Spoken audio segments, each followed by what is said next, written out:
Who doesn't love a bit of some true crime content once in a while? Well, Oliver, Mabel, and Charles definitely did, until their lives became a true crime podcast, that is. A broke producer, a washed-up actor, and a mysterious girl joined forces in solving a murder in the building.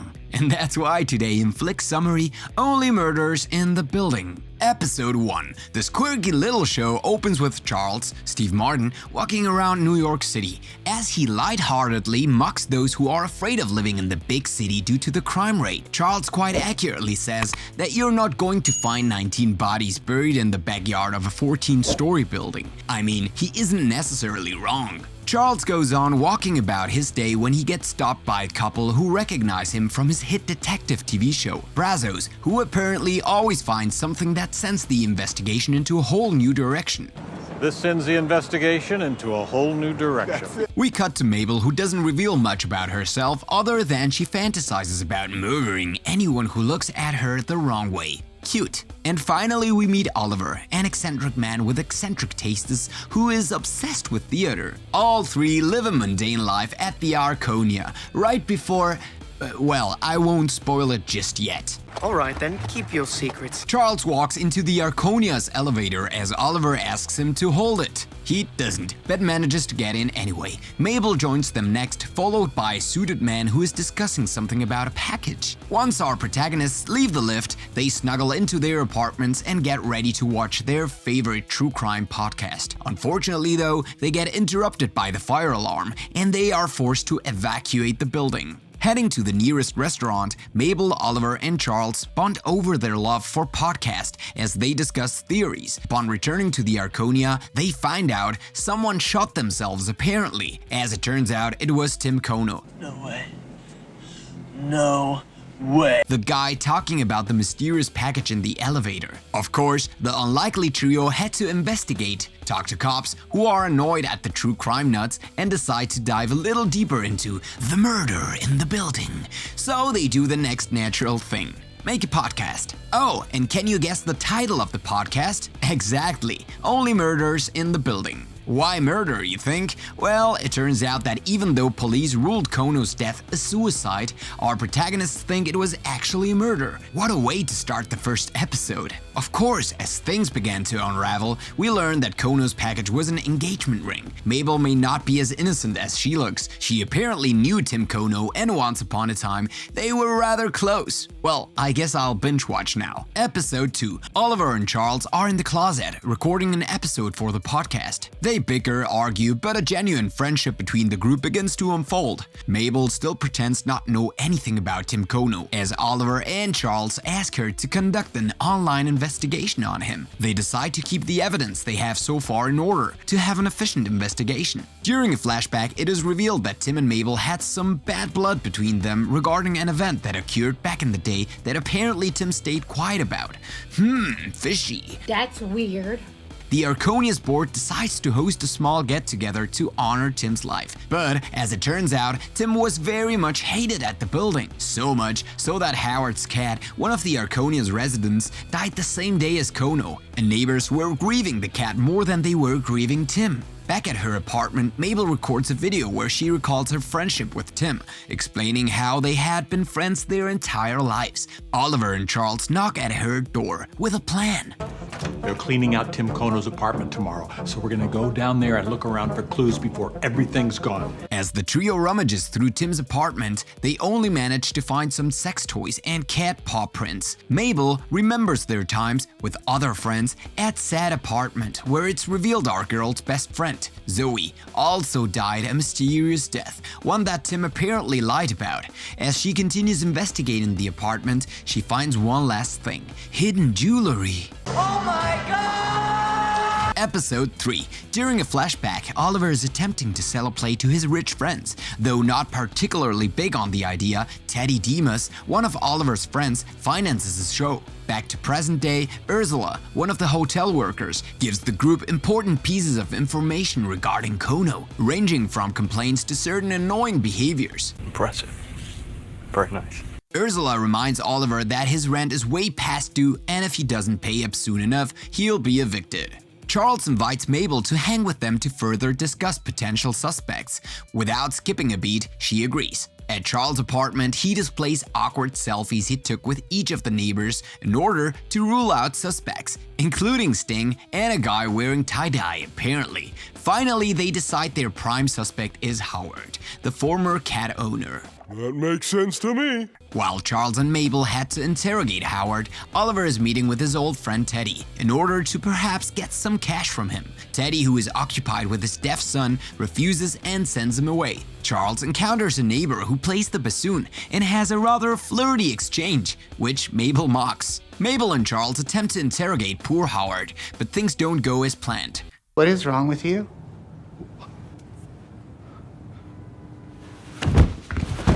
They rule out Howard as a suspect now that they know he passes out from the sight of blood. As Mabel and Charles return from the not-so-great interrogation, Oliver is not looking so hot either due to his financial problems. Following a short and sweet pep talk from Charles, Oliver decides to insist with Teddy once again, who finally agrees to giving him $35K. Money, please. A true friend, huh? Mabel finds a note Tim had that might give answers, while Oliver finds a note that intends to end them. Episode 4. After receiving a death threat from what seems to be the murderer, Oliver's bulldog gets poisoned. He survives, but that's uncool, man. Never go for the dogs. Oliver wastes no time in alerting his friends and tells them about his new suspect, Sting. First piece of evidence? The song Every Breath You Take, definitely written by a killer. In attempts to give their podcast more visibility, the group meets with, I forgot her name. Tina Fey plays her, so we'll go with that. Tina Fey is apparently a podcast buff and works wonders in giving them the recognition they deserve. She agrees to listen to their show and sends them away.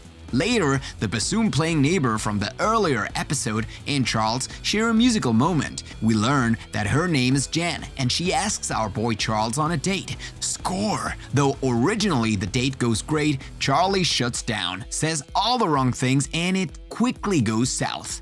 I want to throw up and kill myself. After his date fiasco, Oliver, Charles, and Mabel knock on Sting's door and begin asking him questions about Tim's death. Feeling cornered, the superstar admits he does carry some of the guilt of Tim's passing, given that he told him to kill himself the day before his so-called suicide. They quickly relieve his guilty conscience by telling Sting they suspect it was not a matter of suicide, but a murder instead. As you may have guessed, Sting is effectively ruled out as a suspect. What a relief!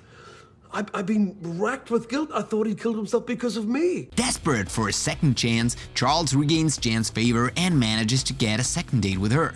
Yes! Back at Oliver's apartment, Oliver's son, Will, reveals that Mabel used to hang out with Tim back in the day. Oh no. Episode 5. While trying to follow a lead from Tim's apartment, Mabel gets followed by a guy wearing a tie-dye, who is one of our suspects. What are you doing? When she turns around to attack him, she finds out it's one of her old friends, Oscar. She excitedly greets him as he asks to join her on whatever quest she's going to. Now having Mabel as a suspect, Oliver and Charles follow her from a distance as well, noticing she's hanging out with tie-dye guy. We learn that Oscar, otherwise known as tie-dye guy, has just gotten out of prison for the murder of Mabel's friend and his ex-girlfriend, Zoe. According to Mabel and everyone who was there the night she died, Oscar was very much innocent, or so he says. But I will be watching you. They head on a long ride to a tattoo shop to meet with one of their friends from the past, Tavo, who might know a little something. All the while, Oliver and Charles are still tailing Mabel and Oscar. Finally at the tattoo shop, Charles and Oliver confront Mabel about lying, which she admits was messed up but justifies due to her trust issues. Once the podcast team and Oscar get to finally meet with Tavo, a tattoo artist, he reveals that Tim has always thought he was going to get murdered. According to him, Kono was trying to take down a black market jeweler named Angel, who was after him, which finally explains all the jewelry back in Tim's apartment. Oh, I get it! Episode 6.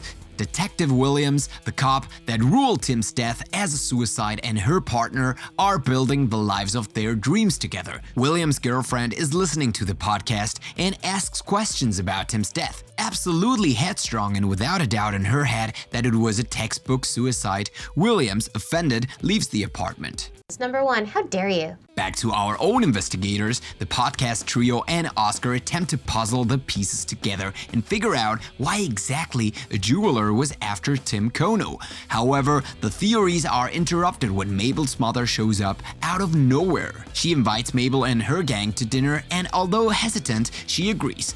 During the dinner conversation, it becomes evident that Mabel's mom is extremely protective of her child and forces her to stay home while Charles and Oliver return to the Arconia. While this is happening, Detective Williams notices some mandatory procedures regarding Tim's death were not done correctly, leaving some loose ends behind. Oscar and Mabel look at old pictures when at her childhood home, one of them being taken the night Zoe died, and she just so happened to be wearing the engagement ring from Kono's apartment. Not long after, Oscar and Mabel kiss. Back at the Arconia, Teddy, the podcast's biggest sponsor and Oliver's friend, summons them to his apartment. There, he plays them a clip of Tina Fey discussing the Only Murders in the Building podcast, and while it wasn't particularly nice, Teddy was ecstatic and decides to give the group another check. Money, please. Mabel decides to leave her home and return to the Arconia, where the crime-solving team gets back together once again. Williams, noticing her mistake, gives the group Tim's phone anonymously, but their attention shifts when they notice the check Teddy gave them was under Angel,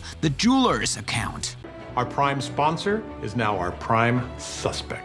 Episode 7. This quiet episode, which might as well be the TV version of A Quiet Place, follows the perspective of Theo, Teddy's deaf son, as he reminisces about events from the past. As noted during the series, Theo can read lips, which leads him to catch on to things even when others think he can't. Theo manages to break into Charles' apartment, where they gather the evidence to have Teddy convicted for Tim Kono's murder. Alarmed, he snaps pictures of the suspect board and shows them to his father. Unbothered, he tells Theo that if there's a problem, he will fix it. As if on sync, Charles and Mabel break into Teddy's apartment in hopes of gathering extra evidence. They find a secret passageway filled with urns, but nothing they could use for Tim's murder. They manage to dodge Theo as they scurry away off the apartment. During a flashback, Theo remembers Zoe, the girl that paid attention to him and with whom he could speak ASL with. Theo gives Olivia the ring, which makes Teddy lose his mind as he demands his son to get it back. Back to our detectives, Oliver and Mabel head to the funeral homes the urns were labeled to. Noticing Theo was around them, they text each other that the demons are grave robbers. Another flashback occurs where it's revealed that Theo accidentally killed Zoe, and Tim Kono saw it. Oh my God. He ran to his dad and told him what happened, which led to Teddy threatening Kono to keep his mouth shut, or else Zoe would not be the only to die. Theo finally notices the duo and he kidnaps them. Episode 8. Episode 8 opens with Only Murders in the Building fans waiting outside the Arconia for the next episode that has apparently taken a bit too long to be released, but are unaware 2/3 of their hosts are being held hostage. While Mabel and Oliver fear for their lives, Charles wakes up next to Jan, the bassoonist, revealing they engaged in scandalous activities. Good for them. Teddy gets into the hostage car with Mabel and Oliver, telling them to release an episode the next day where they confess they had been wrong all along and Tim Kono was just a lonely man who wanted an out. Scared they might be in more danger than they thought, the pair agrees to Teddy's demands. Finally free, Mabel and Oliver head to Charles' apartment to fill him in, but are too shocked when Charles and Jan, not so discreetly, reveal they had sex. Oh boy, yeah. Later, the group are summoned by Detective Williams, who asks them to help uncover the who, the how, the why, and the why now.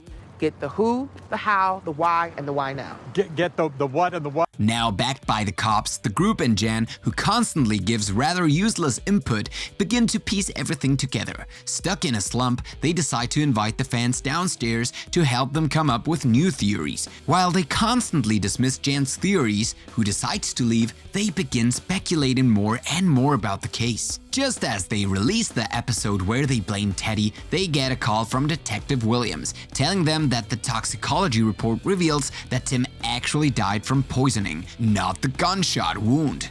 Charles gets angry with the gang due to their constant dismissal of Jan's theories, who ended being right. Casanova goes to her apartment to apologize, only to find her unconscious on the ground with a stab wound.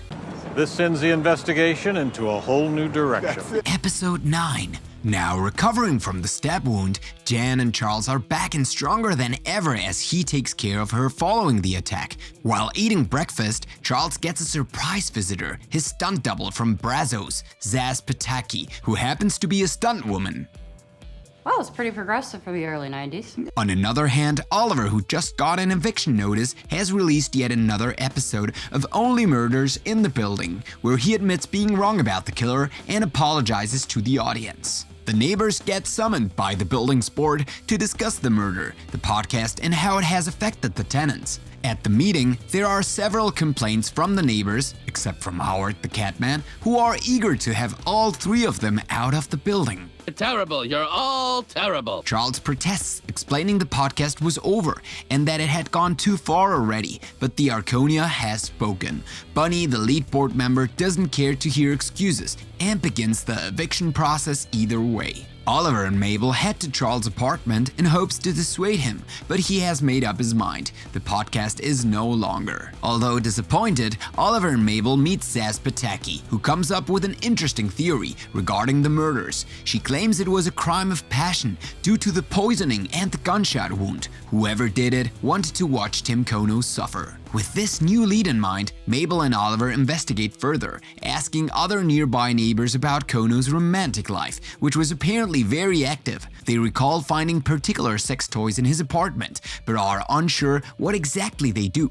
Upon further investigation, it's revealed that it's not sex toys at all, but a bassoon cleaner. Oh boy, this just took a very twisted turn. This sends the investigation into a whole new direction. Episode 10. With a brand new suspect that had become rather close to the group, Mabel and Oliver hurry to alert Charles of Jan. As it turns out, Kono and Jan had a sexual relationship, but Tim decided to call it quits eventually. Back to present day, Jan knocks on Charles' door, apologizing for a small dispute that had taken place earlier. Our boy Charles acts cool as Cucumber and invites her in, where he confesses he loves her and she reciprocates. Jan notices a bassoon cleaner hanging about at Charles' apartment. He admits Mabel and Oliver think she is the killer, but he doesn't believe them. Or does he? Apparently, Charles knew she was the killer, and all he had to do was close in on her a little more. Our brave boy records himself confronting Jan about her relationship with Tim Kono and blames her for his murder. She doesn't even flinch as she excitedly admits to killing him for ending their relationship. But wait! There's more! Of course there's more, because not only do we find out that Jan killed Tim, but also that she stabbed herself in order to make people see her as a victim rather than a suspect. I mean, we get it, you're evil, but what kind of psycho do you have to be to get to those lengths? Now, one would think you don't get excited when you get caught for murder, but Jan happened to be one step ahead of him and poisoned a handkerchief she gave, leaving him almost immobile in his apartment. I'm gonna kill myself! In an exciting motion, Charles is overcome by survival as he tries, but fails, to alert his friends of his condition and Jan's plan. Eventually, Oliver and Mabel manage to get to Charles just in time as they take Charles in a stroller and go after Jan. They finally come face to face with the murderers, but are at a clear disadvantage when she points a gun at them. Charles tries to give a riveting speech, but can't really talk given the poison and all. And they made me alive. They manage to knock the gun out of Jan's hand and get her arrested. With that, Tim Kono's murder has been solved. Yay! When celebrating their victory and the fact they've got their apartment back, Oliver and Charles get a text from an unknown number that tells them to get out of the building, while Mabel left to get more drinks. However, as they enter her apartment, they see Mabel covered in what appears to be tie-dye's blood. But just as we are settling with that unsatisfying sensation, we discovered is not tie-dye but actually Bunny's blood. Mabel, who is surrounding her dead body, tells the duo, It's not what you think. The police arrive at the scene and arrest the group for another murder in the building. And we are left with that cliffhanger. Great. Well, that's just great. And that's all for today. I get this is a totally different genre than what I'm used to do, but hey, it really was a good show. Can't wait for the next season? Me neither. You better know I'm absolutely doing season 2 when it comes out. But in the meantime, subscribe, like, and share this video with your friends. See you next time.